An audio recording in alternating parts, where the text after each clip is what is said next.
Well, hello, my name is Faridah Gbadamosi. I'm a programmer for SIFF this year, and I'm very excited to be hosting this roundtable, diving into nature. First, I'm gonna introduce you to the two filmmakers we have for this call. We have Chase Ogden, who is the filmmaker from Super Frenchie, and then we have Alexis Gambis from the movie Son of Monarchs. So my first question is, what inspired your films? Like, what led you to make your film? I'm gonna start with Chase. Great. Okay, so my journey with Matthias was a long one. At the time I met him, I was a showrunner for an outdoor sporting television show. And we wanted to do a short piece for our show about his first ski base jump off of Mount Hood, which is not too far from where we are. And when I was doing the story, I just got to know Matthias and I was like, man, you're going to be something someday. Like this, your career is going to take off and you're going to be somebody that like a household name maybe someday. And I just had a feeling that his career would grow and that he would do crazy and crazier things. And he did. And so I just kept following him. And the first thing I asked myself was like, why would anybody do this? Like, what are you doing? And as a documentarian, I try to understand things through film. And so I decided just to make a movie about him so I could better understand him and his mindset. So that was the inspiration for me, was trying to understand this guy who I thought was amazing, but doing something I would never do. And then you, Alexi? Yeah, hard to pinpoint the kind of the origin of the film, but I think it began with my fascination with the monarch butterfly, because the monarch butterfly represented kind of many different things. On one level, it was kind of a symbol for, for migration, the fact that it migrates from Canada through the US and arrives in Mexico. And I started seeing the monarch butterfly in many, there was it became a symbol for migrant rights, for undocumented people, for dreamers and DACA. And then there was that on one level. And then there was also a lot of research that was being done on butterflies, people trying to understand patterns and colors. And I thought that was really fascinating, that scientists were trying to figure out, what makes a butterfly a specific color or have specific patterns. And then there was also kind of this combination between science and spirituality with the butterfly. And so in a lot of my work, I'm also very interested in documentary, but kind of taking, these ideas and kind of bringing them into fiction. And I usually start with animals as kind of my almost like a spirit animal as I create these films. And so that's how I started building the piece together. And I also finally wanted to tell a story that was about immigration, but not the typical type of immigration that we see in film, but really about, I'm part Venezuelan, I'm part Latino, and I wanted to tell a story about migration, migration that is fluid, that can go back and forth like the monarch butterfly, not the typical types of migration stories that you see, especially, crossing the border. I wanted to kind of avoid that. And so I thought the butterfly was a good kind of a good example, a good parallel to that story. And then Chase, this is your first full feature film? That's right. Yeah, I've done a lot of shorts before this and dabbled back and forth with narrative and documentary, but this is my first feature length as a director. And so, yeah, happy to have it at SIFF, and it's been doing pretty well on the festival circuit. So off to a good start. Yeah. And what was it like making your first film? Like, what was that process like? It's always interesting to hear that story. Yeah, I mean, I mostly worked in post-production leading up to this. So as an editor, sound designer, that kind of stuff, I did a lot of shorter work and some longer films too. But as a director, to take on a feature, it's a slog. It's a lot longer. You think like 3 shorts equals 1 feature, but that wasn't the case at all with this movie. And certainly with documentary too, that part of the issue was we could only move as fast as life allowed it, because his story had to evolve as life evolved, right? So we had to wait and be patient. And so the journey of making a feature was a lot more time consuming and effort than I expected when I started out. I think I was pretty naive when we started this journey. But that being said, I mean, incredibly fulfilling. And the feature length has enabled me different opportunities than the shorts I've done.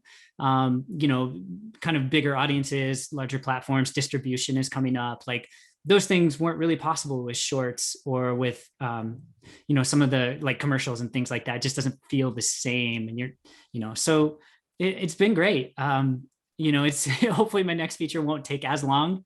I like the process enough to do it again. So I'm working on another one now, but it'll probably take a while and that's okay. I get it now. Now I know what I'm in for. And then Alexi, this was your sophomore narrative feature, and you also made some short docs in preparation for this film. So like, what was that process like? It's often said that making the sophomore film is actually sometimes harder than making the first one. So what was that process for you? Well, just to add to what Chase was saying, I mean, I think it took me 10 years to make my first film. So, so I think you're on the right track in terms of the time it takes to make. My first film was, I was a biologist before becoming a filmmaker. So, you know, so I spent, you know, most of my 20s in a laboratory getting a PhD and studying fruit flies. I spent most of my day kind of looking at insects under the microscope. But I think this took me a little less, took me about 5 years to make. I think this film is the most, it has kind of like a semi-autobiographical element to it. It's a little bit my story about living in New York, being a scientist, trying to figure out, you know, where I belong, you know, my identity. And I think it, you know, the sophomore film is definitely hard because there's, when you make a first film, you know, people want to categorize you, want to put you in boxes, you know, say, oh, you know, he studied insects and he makes films about insects. So, you know, they kind of start labeling you. And I think this film allowed me to kind of really, you know, play with different things and understand what I wanted to do, what I, you know, didn't want to do. And I think, you know, focusing on working with actors and just not being afraid, kind of just, you know, jump, since we're in the metaphor of jumping here, but like kind of a jumping off and doing things. And I'm really also interested in films that take place in different countries, that are bilingual films. And I think every film that you make, you, as you know, as Chase was saying, you see it evolve and how people react to it, and it's a big learning experience in terms of where you want to go next. And I make short films because I feel like short film has something that's really, there's something really beautiful about the short format because it's a little bit more free. You don't have to worry so much about all of the pressure around making a film, and it allows me almost like as a scientist, it allows me to like experiment, you know, and say like, oh, this was interesting, you know, maybe I'll include that into the feature. And so I make these short films, and I made a few short films in Mexico about butterflies and people turning into butterflies and things like that. But yeah, it's really exciting. I'm very excited to be at SIFF, and you know, frustrating to not be there in person. But I say that at least some butterflies are in attendance somewhere. But you know, humans can't move, but we can't. But you know, the insects and the butterflies can move freely. So, but yeah. So you have been doing shorts in between, and like I'm kind of doing the same right now, where I've got 2 shorts that I'm really eager to do because they're just stories I want to tell, but they're not long form. And then I've got a feature in the background that I just work on when I have the time. And I don't know if I imagine a lot of filmmakers are like that, where there's always different irons in the fire and seeing which ones will, you know, produce first. But are you working on anything right now? Just out of curiosity. Yeah, I mean, I'd love to hear what you're doing as well. I'm working on a film about a jaguar. It's basically the story of, so there's this big field right now called de-extinction, which is trying to bring back animals to life, like Jurassic Park.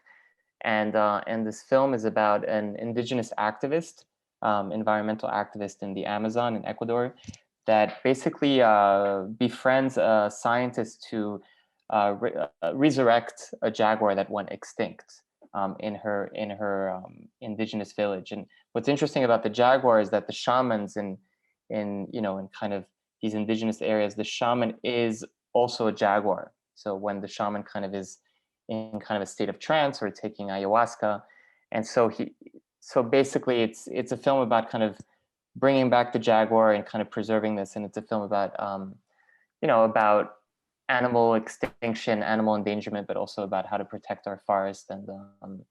And yeah, so it's called The Next Jaguar. And And like you, Chase, I also like to work with documentary. I like to have non-actors in my films, and in Son of Monarchs, there's a lot of non-actors, a lot of people in the villages that are not actors, that were kind of participating in workshops and being part of that. And of course, the animals are also non-actors. As much as I tried to direct the butterflies, it was not Right. easy. But yeah, what are you working on, Chase? Yeah. What are the various projects? The feature is actually it's another parachuting story of all things, but a very different one.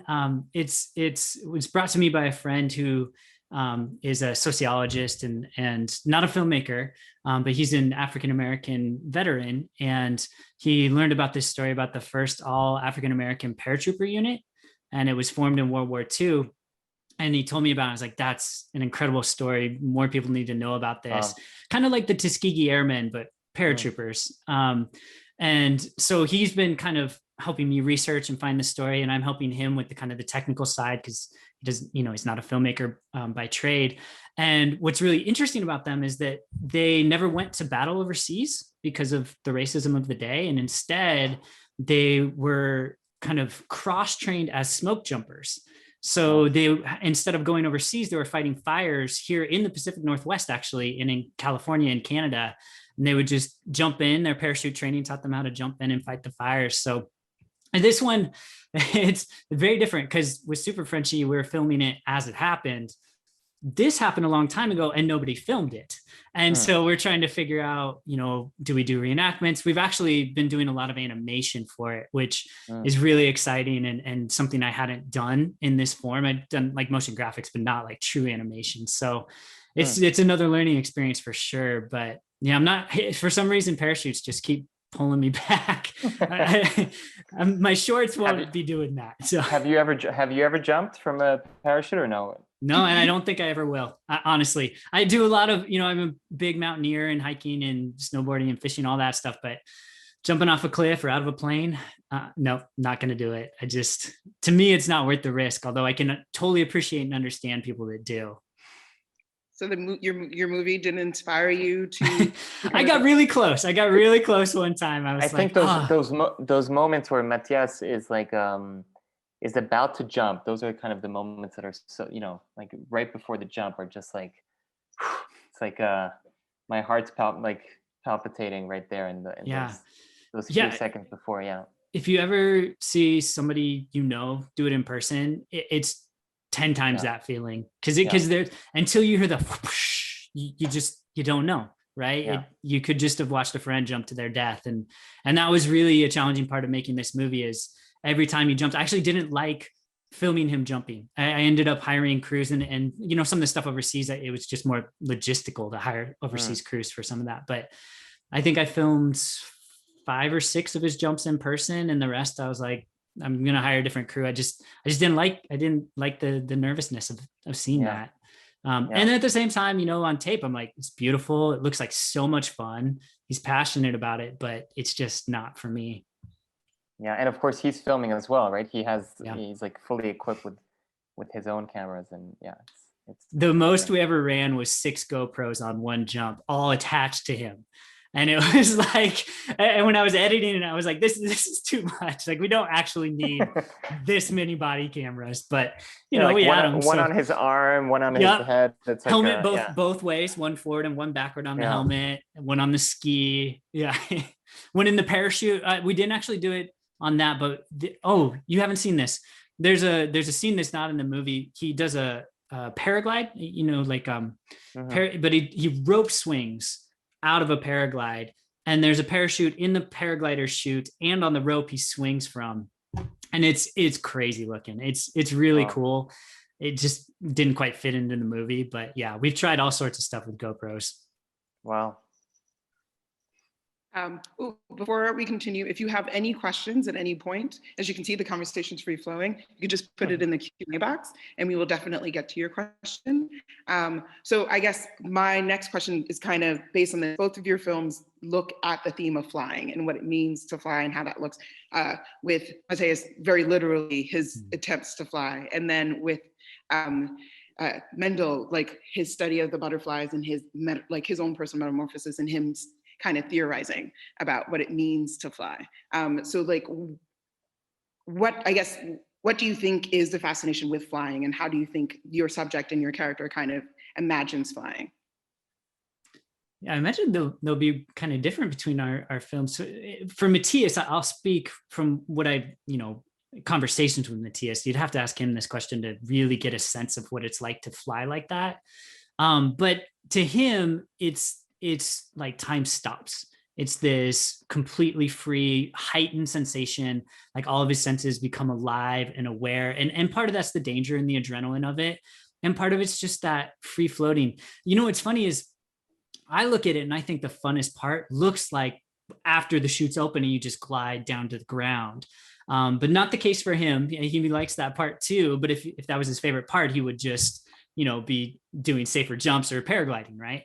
So I think it's just, at least in his words, as best I can paraphrase, it really is this heightened sense of feeling alive and aware, and time almost stopping in a moment, and just knowing you're there. You know what I mean? Like we get so distracted by so many different things, but if you're waiting, for that parachute to open, there's nothing else to focus on. It's just in the zone, right?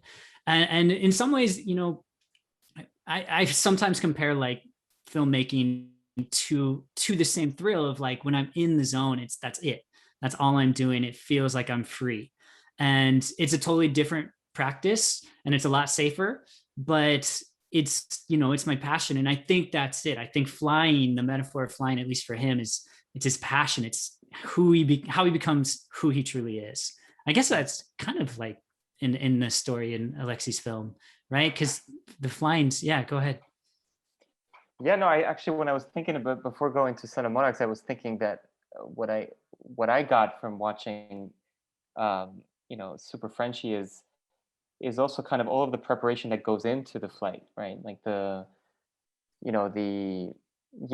just everything that's entailed in kind of the planning, where he's going to jump from. I thought that was really fascinating. Of course, without drawing any parallels, of course, his traumatic kind of story about his sister and everything. I thought it was really fascinating to think of that. I think in the case of Mendel and Son of Monarchs, there was a fascination as a young child because my film, for those that haven't seen it yet, as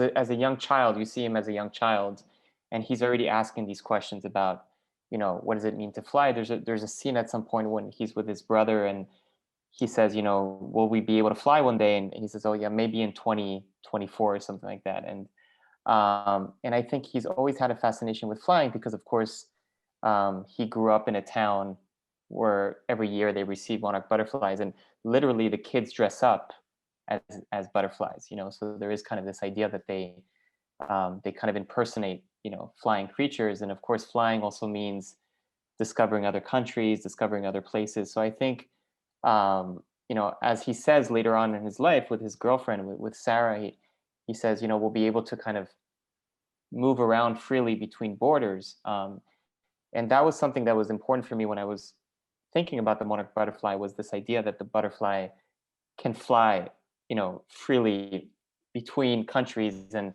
doesn't have to worry about walls or any types of, it has to worry about many obstacles, including, different types of climate, storms and weather. And it's amazing that the monarch butterfly makes its way, it travels around 5,000 kilometers to arrive in Mexico from Canada, from Toronto. But I think that was something that was important for me because the film is really about him trying to kind of connect with different lands, and the idea of flying gives him that ability to move freely from one country to the other. And oftentimes when we think about films about immigration or migration, it's kind of on land, like walking or crossing. And there's something about flight that you can move around. And speaking about cameras, there's something really amazing about seeing the world from above, which is very similar to seeing the world through a microscope.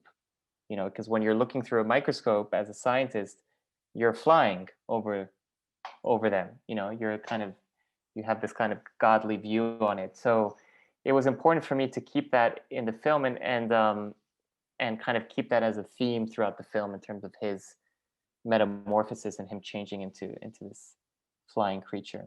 So yeah, I think that was kind of the idea. But The looking from above moment, I really like the moment where they're talking about how they were kids, they would go on the mountains and they would squash people.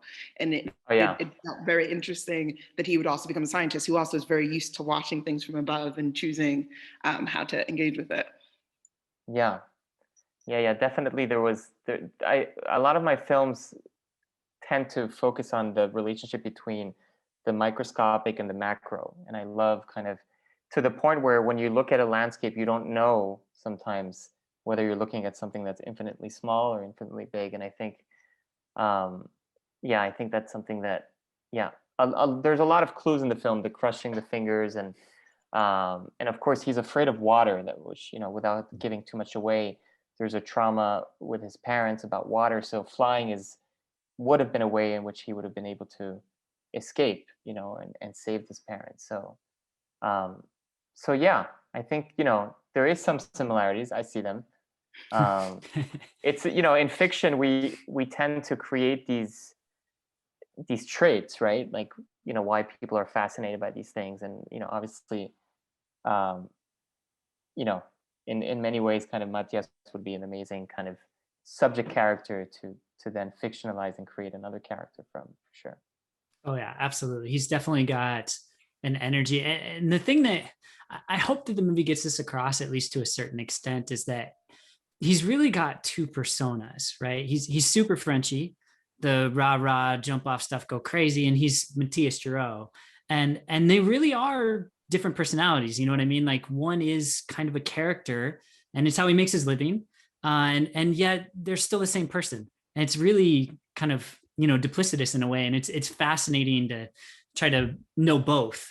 And sometimes he'll he kind of code switches. He'll switch from Matthias when he's just chatting with me or his wife or what have you, and then if somebody else comes in the room, he has to switch into more energy. And it's all natural, it's all him, but it's definitely two sides to the same kind of personality.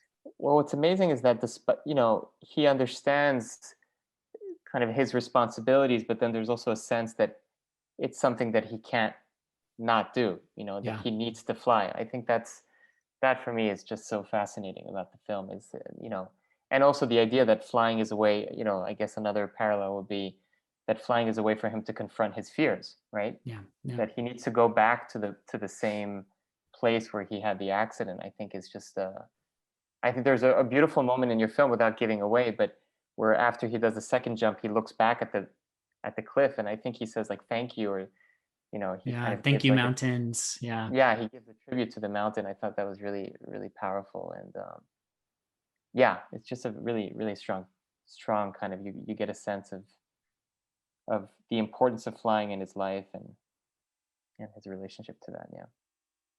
Yeah. Well, I guess my next questions are kind of spoilery. So if you have Okay. But I wanted to actually ask about moments in both of your films. Chase, more specifically, was there any point in the film that you didn't want to? Like, was there a moment where you thought maybe not to include the injury scene? Or were there any, like when you were filming, were there any things that you were just like, maybe I shouldn't keep that in there? Because there's no way of knowing the scene where, because it happens, it was rough watching as a viewer as well. Yeah. I was like, oh, maybe I'm watching a very different movie. Yeah. The stuff that there's a lot of stuff that's on the cutting room floor. There's a lot of stuff where, I was interviewing friends and family, and depending on when I interviewed them, sometimes they didn't have as nice things to say about him, or he didn't have as nice of things to say about them, and that stuff's not in the film for the most part. And it's because I don't want to damage relationships with real people. You know what I mean? Like, I'm dealing with real lives, and there's repercussions if I include certain things that maybe are out of context, or, you know what I mean? So those things I took out. In the movie, I never questioned including the crash because he survived. And now, had he not survived that crash, I don't think the movie would have existed. I don't, you know what I mean? Like, I don't think we would have had a chance to maybe a short film in memoriam. That sounds so grim and unpleasant, and it doesn't seem right, right? So I knew he survived, and I knew that what he was doing could eventually end in a crash.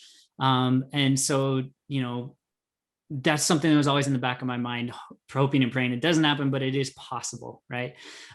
So yeah, and I'm trying to think. I mean, there's some stuff with like rehabbing and like showing his injuries that I've taken out. It's not like super gory, but it's kind of, you know, a little over the top as far as the reality of it. But I think we all know when we watch this, at some point it could go wrong, and the danger is always present. So yeah, no, I knew I had to include that, and actually I had to wait for him to rehab, and I never once asked him to redo that jump. I just would never. I never asked him to do any jumps, but it's certainly I almost wanted to encourage him not to. But it's, you know, it's his journey, and I'm just documenting it. So no, I mean, I'll put it this way: the stuff that I didn't want to include that I felt really iffy on, I just took out. And I don't think it was to the detriment of the film. I think I included enough to really let Matthias and his actions speak for themselves and allow the audience to decide how to interpret that. You know, is he selfish? Is he inspiring? Is he both? You know, that's kind of up to the viewer. And in reading reviews and hearing people talk about the film, it goes both ways, and he knows this. And yet it's him. You know, and I think he's inspirational personally, but you know, there's obviously differing viewpoints, and part of my objective as a documentarian was to, you know, let people decide for themselves and just show the real journey. Yeah.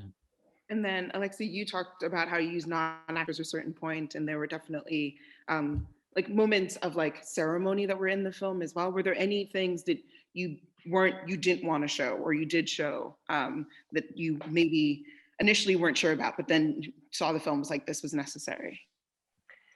Yeah, it's a tough one. I mean, there is a sense, you know, there is a script, right? I mean, I am shooting fiction, and there is a sense of, you know, I have, you know, wonderful producers and people that, you know, making sure that I do things, and you know, there is a very kind of calculated process in making the film. Of course, we're shooting in 2 countries, and so there isn't kind of era for, you know, for too much kind of exploration. But I think, you know, one of the things that was difficult for me, and also why I shot kind of these documentary films before the feature, was, you know, I'm not from Mexico. I mean, I'm partly from Venezuela, but, you know, really kind of trying to figure out how to access, you know, what was happening in this village, you know. And so the reason why I included so many non-actors was because I wanted to kind of get, you know, them to participate in the making of the film. You know, so the kids, for example, dancing as butterflies, or the ritual, or the Day of the Dead, these are all scenes that somewhat were constructed with the people, with people from the town. And I had actually shot those scenes in short films before. So, you know, I would tell them, oh, we're just going to do it again, but we're now entering into a feature film.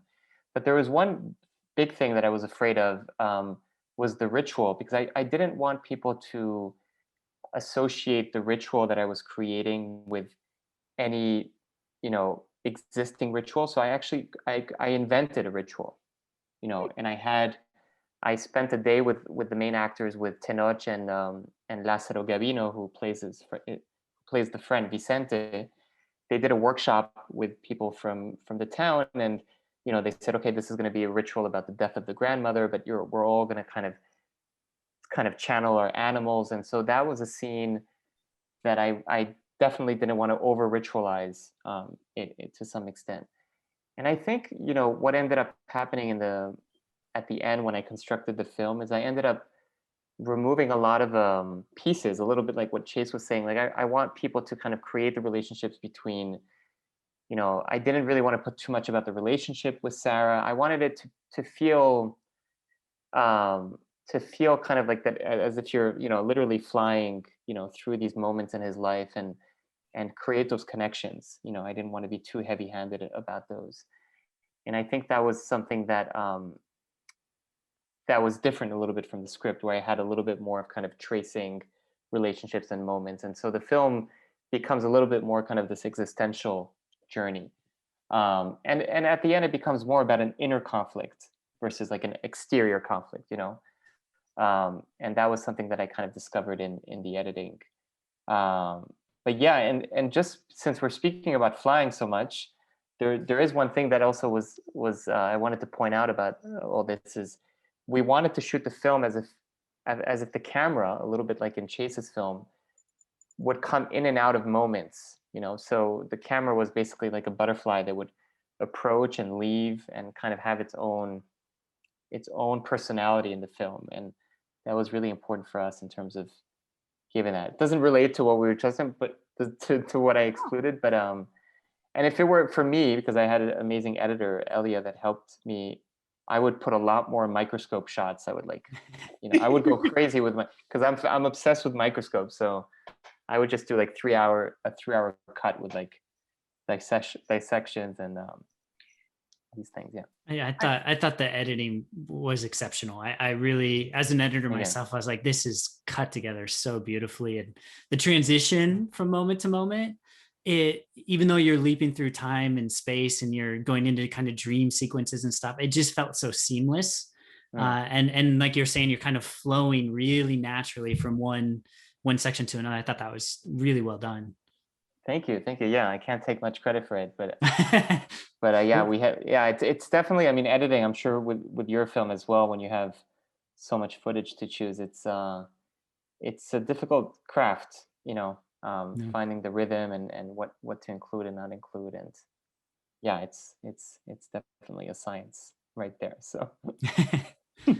I really enjoyed all the microscopes. I like the microscope when he first goes to visit the old home and he plays with the one inside the living space. I enjoyed all the different microscopes that did. Oh yeah, we wanted to plant. Yeah, we planted the microscopes in his childhood town, and yeah, it's fun. I think all my films will have microscope shots. So.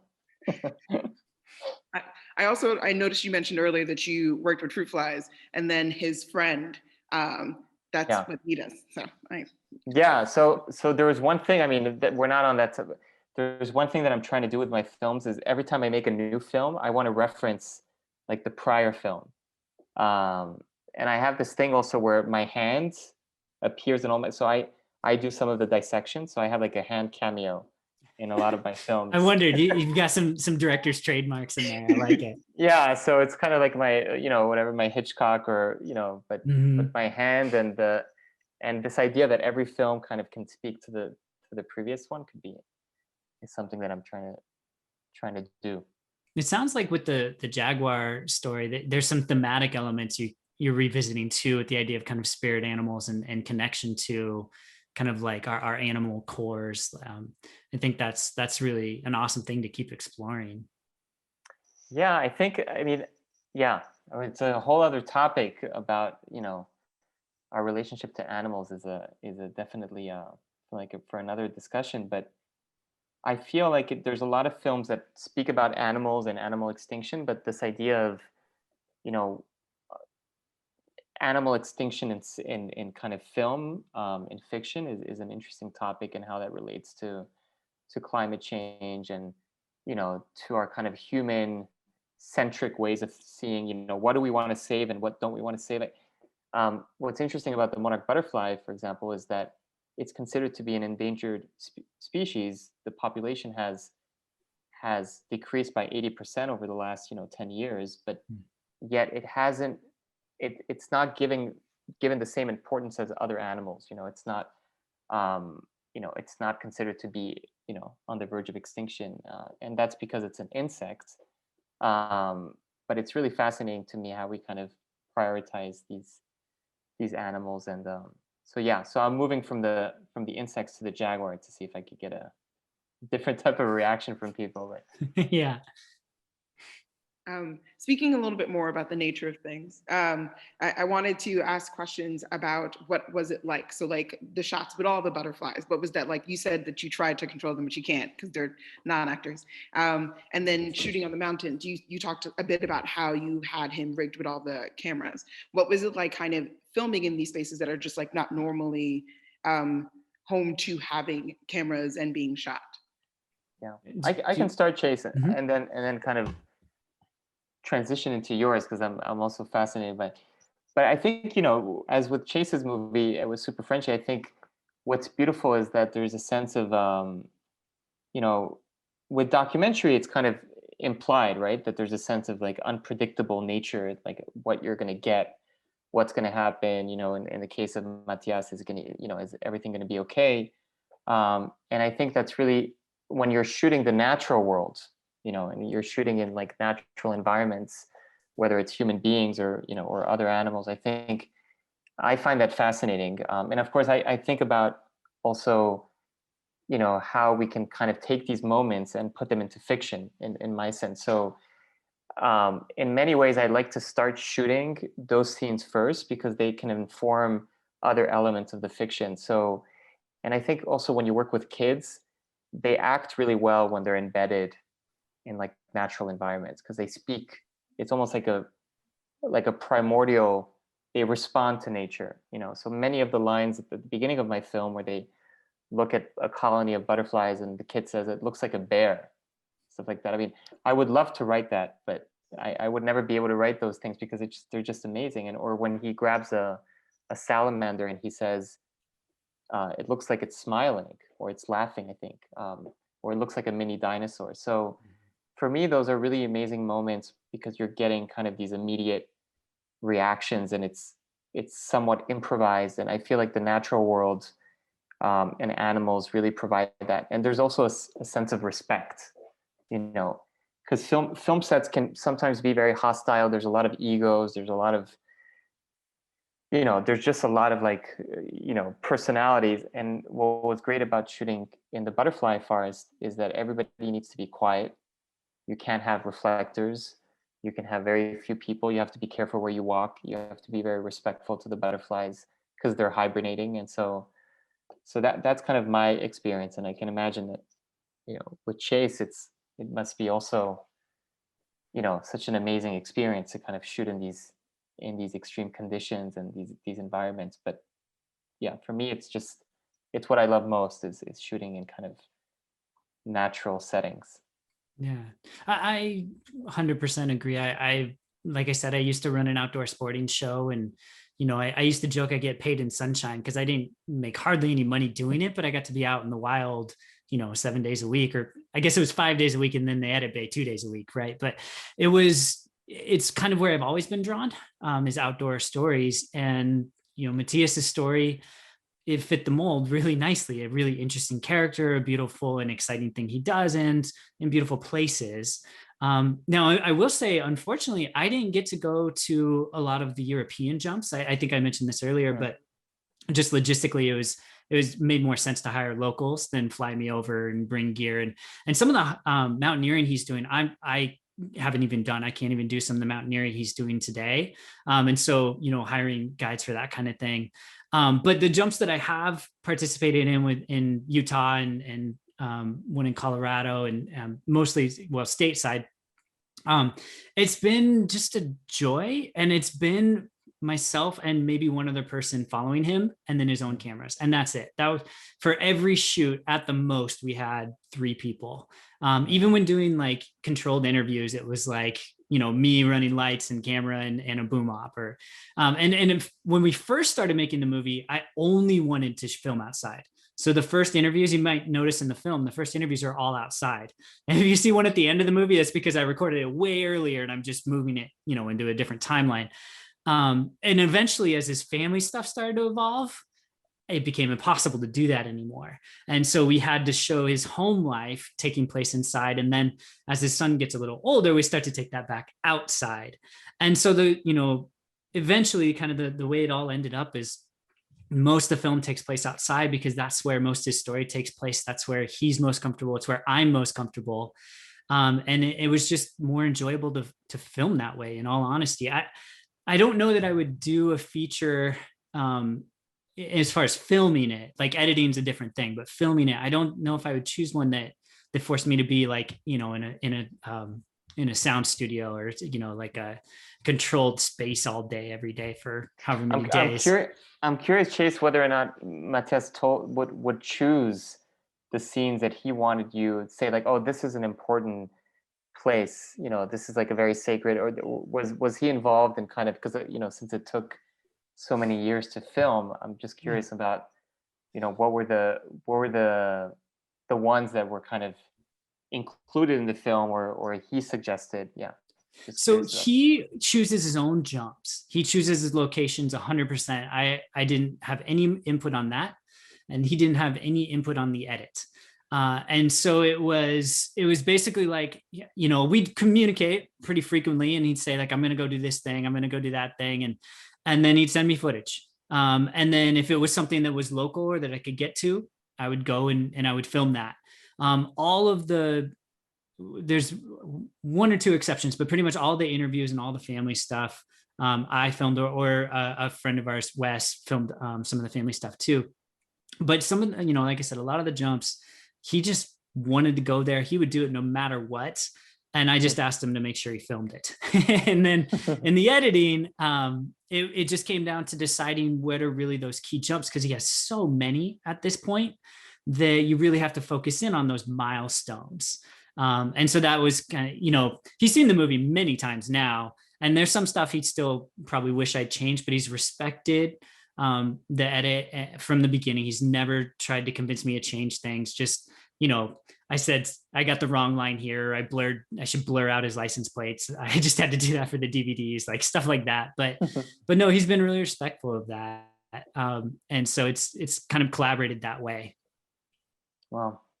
I actually, just to follow up, it's still in my brain. So the opening lines of your film are about, that one looks like a bear. No, I think it's a hanging person. That was improv? Yeah, that was improv. Yeah. That was like the perfect way to introduce those characters, because the older brother is so obsessed with death and always turning to it. And then I knew, here's the thing, like when you're watching a film, the first 10 minutes, if you're in good hands. I knew from those first lines, I was like, I know I'm in good hands. Like this, I know not everything, but I know a lot about who these two children are without even knowing the tragedy that comes or what created that. I can't believe that was improv. That was so perfect. Yeah, I gave them some ideas about like their relationship, that the brother was a little bit more kind of traumatized by the death of his parents, and the little boy was still, at a stage of kind of like bewilderment, and just kind of amazed by nature. And so, but yeah, they would just look at butterflies and kind of come up, and yeah, the whole idea of the hanging man, and also the, when we went there, what's amazing is it's kind of like like Edward Scissorhands, like the butterflies create colonies, and every one of them has like a different shape. And there was one that looked like a bear. Yeah. And then I took that moment, and we actually created like bear masks, because the kid has a bear mask later on. And so that was kind of informed to some extent by those lines. And so we had to make some quick changes, based on what they were saying. But yeah, and it was just easier for working with kids to just have them improvise. Also, kind of like a little behind the scenes, the scene when they're in bed talking about death, that scene is completely written by the kids. They completely wrote that scene by themselves, about the elevator, and that the elevator, goes to the sky with a cloud. The whole thing was scripted by them. So. Wow, you should take credit for the writing, because it sounds like some of the best lines are improv. No, those are fantastic moments. I thought it was really well done. And then it seems like you do have a lot of documentary experience in terms of, it's a reactive process rather than proactive. So you're there, you catch what happens, and then you have to adjust on the fly. And it sounds like you've done a really good job with that movie, like almost like Italian neorealism, where you're like, I'm going to allow non-actors to improvise and see where it goes, and then adjust the story and incorporate it. That's really cool. Yeah, most of the crew wants to kill you at all times, but, Sure. but you have to kind of create those spaces. They're not easy to create, but a little bit like when, you just have to kind of say, let's let this like evolve and see what happens. And I think that's really what's, for me. I mean, I also teach a little bit cinema, and for me, documentary and fiction, because I teach a class called docufiction, and I'm really fascinated by the hybrid nature of, how do you approach fiction with documentary techniques, and what does it mean to kind of bring those two worlds together, and what does it mean to label a film as being fiction or doc. I find that all really amazing. Yeah. I could do another film with yours where we could start like creating dream sequences of like what Matthias Let's do dreams. it. I love it. That would be amazing. So, I guarantee he'd be down for that too. He's very oh much yeah, like game for anything. yeah, definitely would love to meet him. I happen to be French also, so Oh, speaks well, to me. perfect. Yeah. I guess my next question is like related to, I guess, the shooting. Were there surprising moments when you were like shooting? Were there moments where you were just like, that is not what I thought the butterflies would do? Or you were just like, this is, because you said there was only 2 people and you would go on some of those shoots with him. Was the process surprising in any way, I guess, shooting out in the elements? You said you've done a lot of outdoor stuff. So like maybe it was all old hat to you, but was there anything? No, it was a surprise every time. I that's the thing though, is I never, when the parachute opened, that was a surprise. You know what I mean? Like every time I followed Matthias, and he's a very he's very in the now, he's very active, he's very moving. So you never know what you're gonna get from Matthias. And that was really exciting too. That was some of the most fun, is like, where's this gonna go? The one thing that certainly with the jumps I went on, but even more with some of those big jumps in the Alps, the only thing that he had to really pay attention to, that he couldn't let surprise him, was weather. And the few times it did, it is where it went wrong. So, anytime that I was hiking with him or the crew in the Alps, it was usually a really calm and perfect day. And then it was something changed, and, like the winds picked up, and especially at certain altitudes, it feels different. And that's where things went wrong, were some of those surprises. There's a lot of lucky accidents too. There's some really, really great quotes from some of his fellow skiers and base jumpers. And I was like, dude, like that's the perfect line. Like I didn't script that. I just asked a question and they gave me the perfect soundbite, right? And those are so fun too. You hear them when you're doing the interview, like perfect. Like this is it. That's a pull quote for the trailer, right? Yeah, so those are really fun. And the naked jump surprised me.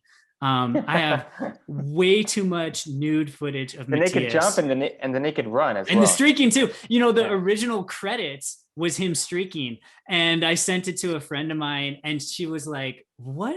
I don't get it. And I don't think it's not in this movie or the version you've seen.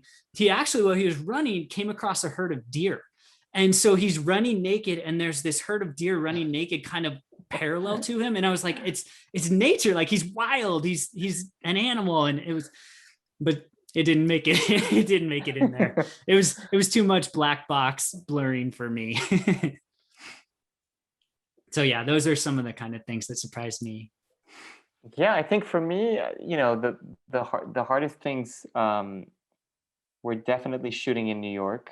I felt that the shoot in Mexico was kind of, we went a day when there was, it was actually happened to be a year where there was a lot of butterflies. It was kind of like a high season, so we were very lucky. We had a really hard time shooting like the trapeze sequences in New York City. It was harder. I kind of wrote that in. I was like, oh, let's just like shoot people on trapeze. I remember we spent a few hours trying to get a POV shot, a little bit like the base jump, like somebody jumping off the trapeze with like a helmet.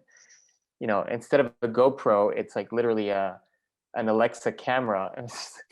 And if they had messed up the jump, it's like a $500,000 camera on the stuntman's head. So we were all terrified. And actually at the end I think I included 15 seconds or 10 seconds of that sequence. And then we also had, I shouldn't really be speaking about these things, but we had a bonfire in Bushwick in Brooklyn, which was definitely not allowed. And the fire grew, suddenly grew much bigger than it was supposed to. And it was, the tattoo scene, it was like minus 20 degrees in New York that year. So I think those were kind of the hardest scenes to shoot, were kind of, again, weather is always complicated because we have no margin of error. There's no like pickup day, or there's no, I think we had, it was pre-COVID days. but I think we had like 2 days in between New York and Mexico. It was very, very, what we call like indie filmmaking. There was no trailers, no time in between. We had to kind of go quickly. And I think the other thing which was amazing is that in order to shoot the butterflies, we had to walk for like 3 to 4 hours with all of the gear on horses, to be able to get there. And that was yeah, that was a struggle, but we managed. It was kind of a crazy trip because you can't bring any cars or anything. You have to use the horses to get all the equipment up there. Did you have to get special permission to get to the place where the butterflies were, or was it Yeah, I can get to?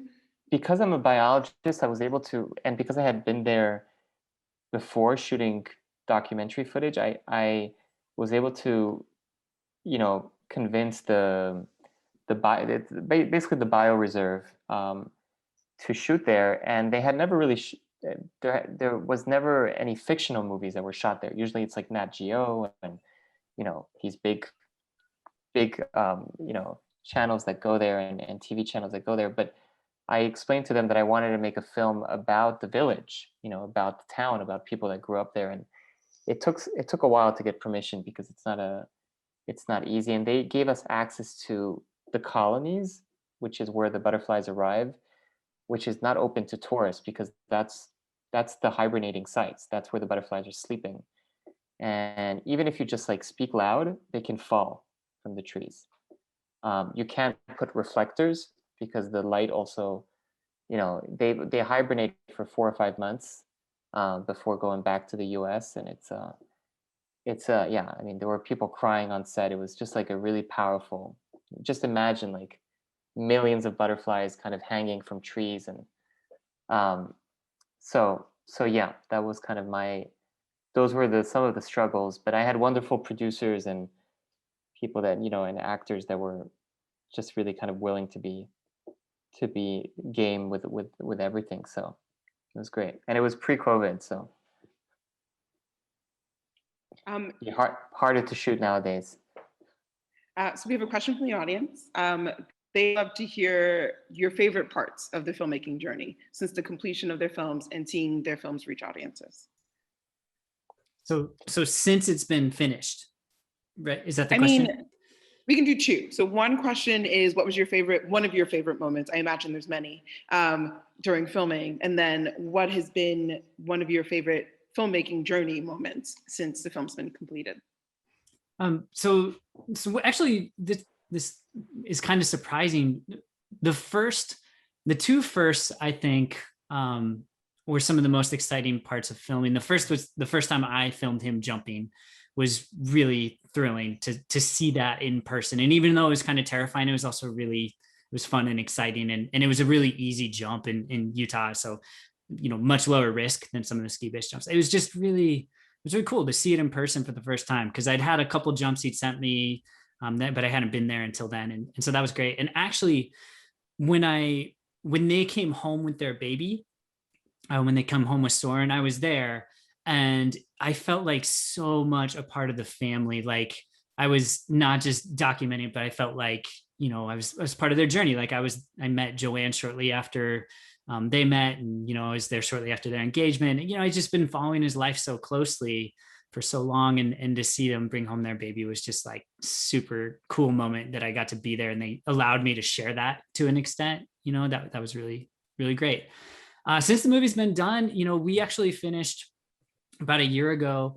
And so we did get to do in-person festivals for, I think, about a month and a half, maybe 2 months before everything shut down. And so, screening it for the first time, our world premiere was in Spain, and it was at Bilbao Mountain Film Festival. And it was like, they treated me like royalty. It was a fantastic experience. And then our US premiere was at Santa Barbara, which was also just fantastic experience, and a lot of really engaged audiences, which has been just so cool to share it with people finally and get audience reaction. The most riotous crowd was in Big Sky in Montana, huge ski community, and they were so into it. It was a party. Like, it was so fun. So I'm really enjoying the virtual screenings for sure, but I miss that energy. And I hope for Alexi that before your film's done with its festival circuit, you get, those opportunities, because festivals, they work online and they're wonderful to share film, but part of the energy of the crowd is just missing. So those were all great for me. Yeah, I think we haven't had a chance to be there in person yet. We had our world premiere in Morelia, which is the capital of Michoacan, where the butterflies arrived. So what was really interesting about that experience is that, because it was online, everybody from the village was able to see it, and I would get like shots of people from the village, like they're set up in their living room, the whole bioreserve people, they literally had a party where they were watching the film and sending photos. So that's been really great for me. I mean, I think what has touched me the most, because we were at Morelia and then we went to Sundance. Right now we're at San Francisco and Seattle. So that's kind of the 4 festivals that we've been at. What's been great is people that really identify with kind of the migration story and say like, oh, that's me, that's my story. Like I live in the US and I can identify with Mendel, and I don't see those characters much in film. There's a film critic, her name is Rosa, who wrote something about, saying that she identifies with him. And I remember people sending me photos in their living room watching the film, and I thought that was really amazing, and saying like, oh, like Mexicans that live in the US and kind of really are just happy to see these types of representations in film. And one of the scenes that I absolutely love in the film, or I loved shooting, apart from the butterflies, is when the kids dress up as monarchs. The little girls basically dress up as the monarch butterflies, and the boys, they're like they're basically the trees, the caterpillars, and the cocoons, and the girls are the butterflies, right? And that was, kind of shooting a documentary, but of course it's fiction, and we had them do the dance and choreograph, and that was just so magical, because I had seen the dance before, because they do that every year to when the monarch butterflies arrive, they dance because the butterflies represent the souls of the dead coming back. But to kind of shoot it in kind of a fictional, with these like anamorphic lenses and these kids in slow motion, was just like, yeah, it's one of those magical moments. But I can't wait to see, on a kind of a more personal level, I can't wait to see the microscope shots on a big screen, like on a huge screen, like in a drive-in, just seeing like a dissection or the macro images. I'm really looking forward, hopefully, to showing it, later in the summer and the fall in person. So I mean, I enjoy watching it on a small screen, but I imagine seeing a lot of those shots like in a larger screen would be amazing, just to see some of those moments. Again, love virtual festivals, but be nice to see some of those moments on the large screen. yeah. It's best characters. I never actually asked earlier on, how did you find your main actor for the film? In Son of Monarchs, when I was shooting the short documentaries and the short films before shooting the feature, I was speaking to a friend and I mentioned that I was working on this feature, and she said, oh, there's this actor, Tenoch Huerta, he's shooting Narcos right now. He would be perfect for the role. And then we met in Mexico City. I was sort of living there, making these short films. And he told me that he was really like into science and fascinated by, by just scientific issues and technology. And a story about Tenoch is that, I think it was an interesting role for him because it was also a different type of role. I mean, I don't want to speak for him, but what was interesting is that he not only kind of became part of the film and decided to be in it, but he also helped me get a lot of the other actors. And I think a lot of the other actors, many of them are kind of well-established Mexican actors. They agreed, because he was able to kind of rally them, and also because it was a different type of film. It was about environment, butterflies. It wasn't about narcos and about drug cartels and violence. And so a lot of my cast, even the woman that works at the diner at the end of the film, she's a very, very famous like soap opera Mexican actress. I mean, she's been in many, many films. But you can't like have lunch with her without, people coming up and just crying. So she's like a goddess in Mexico, and she has been in many, many films also in Mexico. And she was also telling me about her interest in climate change and issues, and so that was kind of the way I was able to get all those actors to participate. Yeah. Yeah. And then Chase, I wanted to ask a little about like, you said that a lot of you filmed some of the jumps, but you also shot a good portion of their family life. What was it like? Because those are two very different kind of scenes. What was it like kind of filming those two, I guess the two versions of Matthias? Like yeah. I mean, there are definitely different experiences. There's some similarity in terms of like, at least for me with documentary, certainly with this film, it's all reactive. So I'm just looking for shots and grabbing them as they come. Especially with small crew, it's usually just me. So I have to simulate the effect of like multiple cameras. So I have places to edit to. I would say I don't prefer one over the other as far as that goes. I really like the more intimate moments from a storytelling perspective. And I really like the big, exciting moments outside and being in nature. And I love that the story allowed me to do both. So they're definitely slightly different in terms of their appeal. But they're two sides of kind of a larger story that I like both. Yeah. I love the scenes with his son, especially when he gets a little bit older as well, and he, they kind of exchange. Yeah, those moments are really kind of very intense. Yeah. It was really important. Yeah. Yeah, well, I was just gonna say it was really important for me that I included sections where they speak French to each other, because it's just how they love on each other. Like they share that. It's very special between them. And Joanne knows some French, but not fluent like they are. And when he wrote the letter for Soren, I didn't ask him to write that. I didn't ask him to record it. He just wanted to leave something, and he sent it to me, and I was like, oh my gosh, wow. Like this made the movie make sense, right? This is the core. And so I was thrilled when he sent it to me, and it just, it really explained kind of his mentality in such a way that it's personal and sentimental. And I was really, it made the movie work for me personally. Wow. In terms of, so you said that I guess I'll ask them separately. With you and Matthias, it sounds like a lot of it was kind of not necessarily, I mean, definitely collaborative, but there was also just these moments where he saw these, I guess, how long did the movie take? Actually, we keep talking about how many years it took. And also, like, what was the relationship you initially had with Matthias for the film? And like, did that change at the end? Because it, like, the moment of like filming the letter, that requires a lot of trust. So like, what was the film, the relationship that you had in building this film, what you thought it was going to be initially? I mean, yeah, like I said, I was pretty naive when we started this. It was over 10 years ago now. So we met each other in 2008, and we did that short story, and then we kind of lost track of each other for a little while. And then we started working on this in earnest in 2011 when I was finishing up grad school.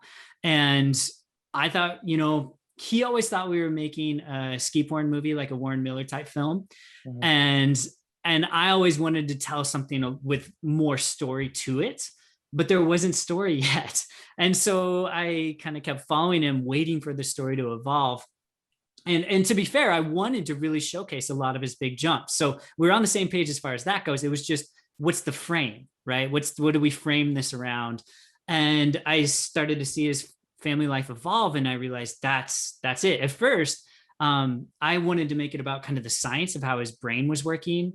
Like I said, trying to understand him. So we had like a sports psychologist that we interviewed, and adrenaline specialist I interviewed.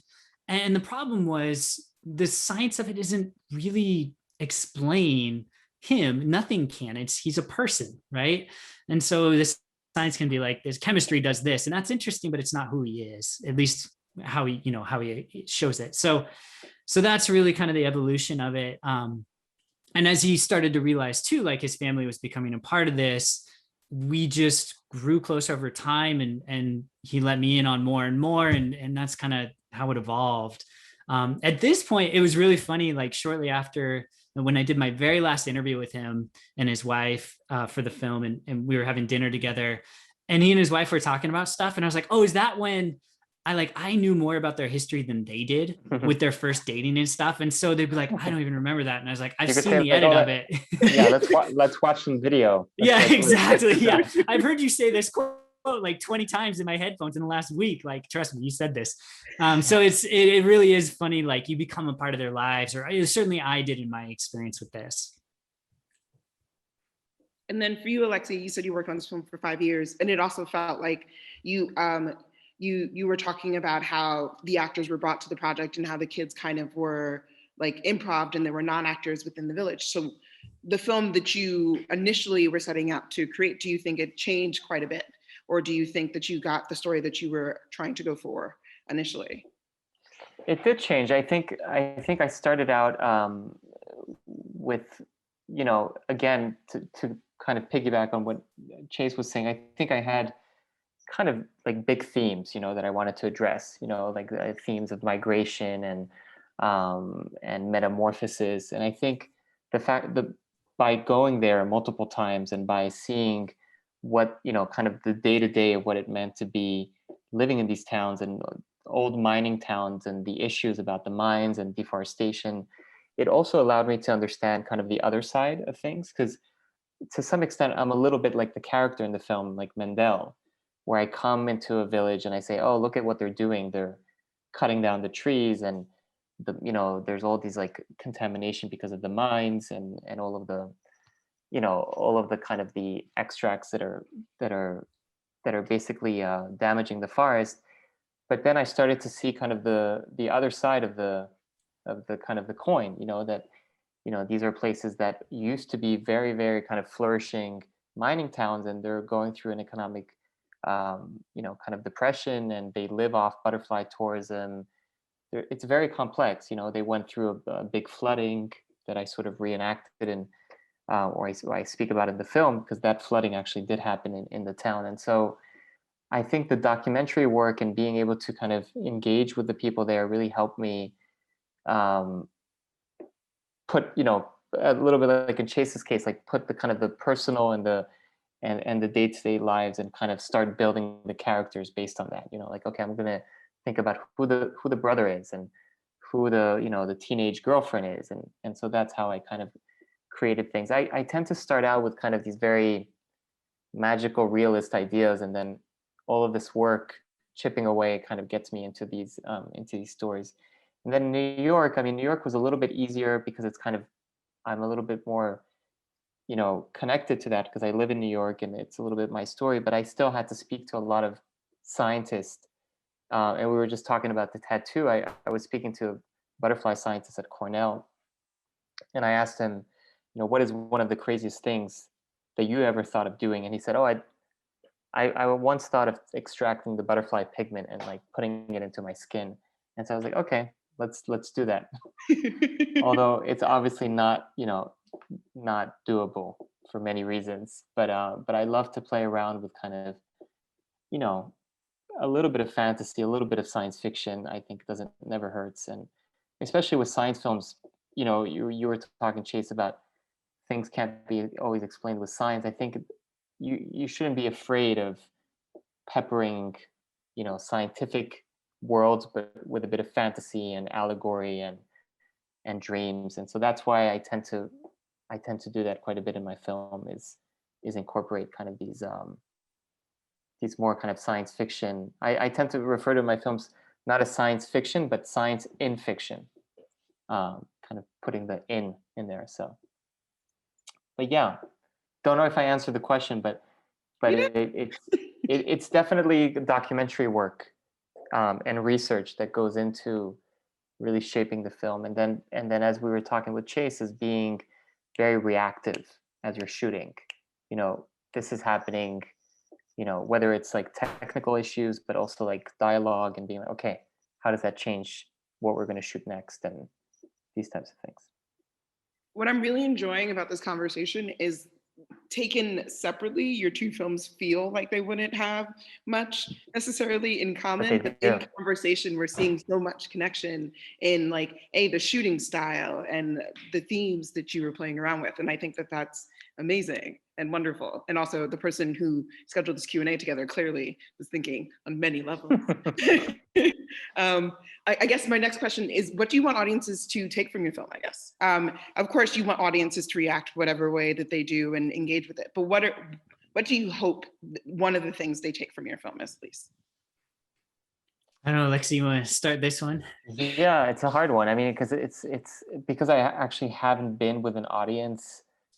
Most of the feedback that I've received so far is, you know, social media or panel discussions like these. I think one of the things that I want people to realize is that migration is something that is normal and actually recommended. You know, that we all need to migrate to survive. I mean, animals need to do it, and I think, you know, it may sound a little bit cliche, but you know, I think imposing boundaries and walls and separations and excluding people, I think, is not something that happens in the animal world. The animals need to migrate long distances, on a scientific level and genetically. That's how they're more fit, right? A monarch butterfly lives much longer if it migrates than if it doesn't. And I think I want people to take away, you know, the fact that we have, you know, it's okay to be from different parts. It's okay to not have like one identity. You know, it's okay to. I don't really know where I'm from. I mean, I'm French. My father's French. My mom is from Venezuela. I live in New York. You know, right now I'm in Spain. Actually, you know, it's 4 a.m. here. All good, all good. I think sometimes it's looked a little bit as like, oh, you're not anchored, but we all have like very, very kind of multiple identities, and I think it's important to embrace the fact that we have those. And I think it would be nice to see more of that in film. You know, more films that speak about kind of multicultural, and not forced migration, but kind of. And you know, one last thing is, I understand the importance of those films. You know, speaking about hardships of migration, but I just want us to complement that with other types of migration. And I understand that the one I'm speaking about is more of a privileged migration. I mean, I'm aware of that, but I think it's equally important to speak about, you know, especially Hispanics, because that's, you know, that's my background, that's my heritage. But you know, there are many Hispanic artists and scientists, and you know, it's not always what, yeah, and you don't see those enough in film. So hopefully that comes across, and audience members see themselves in the characters that are portrayed in the film. And of course, you know, protect the environment, protect the monarch butterflies. That's, you know, that's a given. You know, climate change is happening. So all of these things. Yeah, well, mine's maybe not quite as long. Maybe, and I guess it's, I think Matthias's message is a really good one. I think that what I want people to walk away with is the idea of like finding that thing that drives them and going for it. Right. And I think that's really inspirational. Now, I've definitely had Q&As where audiences come up and were like, dude's selfish, he's risking his, you know, family's well-being. Maybe, you know, even Joanne kind of, and his mom, they both say like, yeah, it's kind of selfish, but he wouldn't be full, he wouldn't be complete without pursuing this thing that drives him at its core. And I think that I would hope that the message people walk away with is that you don't have to jump off of cliffs, but hopefully you can find that thing that drives you, that passion, something to be passionate about in life, and that can guide you forward through life. And I think that's a really valuable message that Matthias is constantly giving. And his particular passion is a dangerous one, for sure. There's a lot more risk in what he does, but for me, it's filmmaking. For some people, it's making music, or, just loving on their family, or whatever it is, that passion in their life. And you can have multiple passions too, but to have something positive driving you, I think is what I hope people walk away with. They're inspired by that message and idea. Yeah. I like that even in your Yeah. messaging, you're kind of having similarities, because like chosen migration for some people is seen as a selfish choice. But I do think that like doing something that serves ourselves is not inherently a bad choice. Exactly. Like at the end of the day, we are the only ones who can truly serve ourselves. We can't make someone else do it. So if something would be for your betterment, if it means base jumping or making the choice to migrate back and forth, then you should make that choice. And we should create a world in which people can make those sort of choices for themselves without there being walls, or without people making assumptions about the reasons why they're doing these things. And I think both of your films do such a lovely job of kind of taking individuals who might be seen a certain way by the people around them and allowing their truths to be centered. Yeah, and I think it's really powerful, because I think that the kind of the selfish way in which we see this can come from, people that are within the family, like within, in this case, also within the films that we create. Like in my case, like the brother sees it and the family sees it as, somewhat like he's a bit self-centered, and he but also from audience members. But I totally agree. I think being able to do what you love and choose where you want to be is inherently, it's not selfish. It's kind of like, following your aspirations, your dreams. And I think, it's definitely something that's common to both of our films, for sure. Yeah, I think Joanne says it really nicely when towards the end of the film, she's like, yeah, maybe it's a little selfish, but how can you serve in the other roles if you're not being yourself? Like, how can you be a husband and father if you're miserable and feel incomplete? And so in that way, I would hope we support each other in pursuit of our passions. Right. And so, yeah. Right. All right. Well, thank you both so much for your amazing films. Thank you, everyone who's watching. This has been recorded, so some of you are watching after the liveness of it all. After the liveness of it all. I didn't know it was recorded now. But thank you again, and thank you for watching these amazing films. But both of you, really, thank you so much. This conversation has been extremely enlightening, and I feel like I should watch both of your films again. But just watch Alexis. Alexis is I need to watch your film again. I'm glad that I think I can. Thank you. Because there's so many layers to unpack and a lot of metaphor, which I loved. Like, I'm very much into movies that don't spoon feed me, that I have to put a little work into to fully appreciate what's there. And I'm actually really looking forward to watching it again, because there's so much, and especially after this conversation, I'm like, oh man, those kids are improvising that's even better. Like, yeah, it's wonderful. Well, I'll invite, we'll see both of our films hopefully in person at some point. Where are you based, Chase? I'm in Washington State. Oh, okay. Well, yeah, I'm actually in Spokane, so opposite side of the state from Seattle. Okay, well, we'll cross paths if you come to New York. I look forward to it. That'd be wonderful. Yeah, I'm gonna watch your film, Chase, and kind of just look at all look at all the jumps, like in all the cameras, try to guess. Yeah, try to figure out how many you used on that one. And then Alexi, I guess I'm gonna watch the film and just like, watch all the kids, and then also start looking for microscopes. I think that's really what I'm gonna start doing. I think I have 20 microscopes at home. I'm like, I also have an obsession with kind of grabbing objects like from the parks and just putting them under the microscope. And I just love, from a young age, I've always been really into microscopes. Yeah. And we just got my 6-year-old a microscope, and he's that's like, the best gift. He's so blown away by it. Yeah. We came with brine shrimp, those little tiny ones. Oh, yeah. And we got some moving ones on a slide, and it was amazing. Yeah. Yeah. It like blows their minds. Yeah. All right. Well, thank you both so much. And thank you again, everyone. I hope you get some sleep, Alexi. It's very late for you. But thank you. Thank you again. And thank you. Have a good night. See ya. Yeah, you too. Thanks. And thanks to SIFF. Yeah. Thank you, SIFF.